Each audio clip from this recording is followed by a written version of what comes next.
ભરૂચમાં પ્રધાનમંત્રી મહત્વાકાંક્ષી ભાંડભૂત બેરેજ પ્રોજેક્ટ અસરગ્રસ્ત 6 ગામના ખેડૂતોને શુક્રવારે કલેક્ટર કચેરી આવેદનપત્ર પાઠવી રજૂઆત કરાઈ।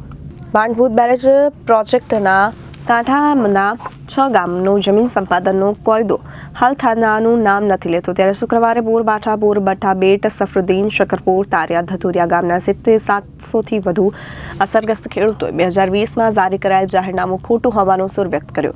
અસરગ્રસ્ત ખેડૂતોએ કલેક્ટરને આપેલ આવેદનમાં 855 હેક્ટર જમીન સંપાદનનું 2013ની કલમ મુજબ જાહેરનામું ખોટું હોવાનો આરોપ લગાવ્યો।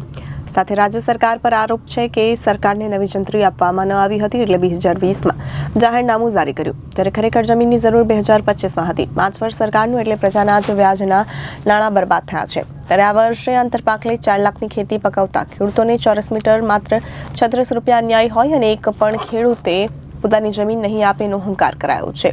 મારું નામ પ્રફુલભાઈ પટેલ છે। હું બોરબાઠા ભાંડભૂત બેરેજની યોજનાનો અસરગ્રસ્ત ખેડૂત છે। 2011 મુજબની જે જંત્રી ચૂકવવાનું કહે છે એ ખરેખર ખોટું છે।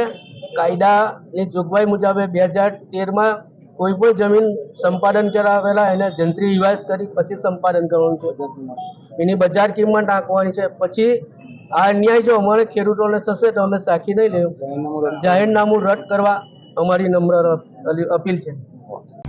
Bureau report Janadesh.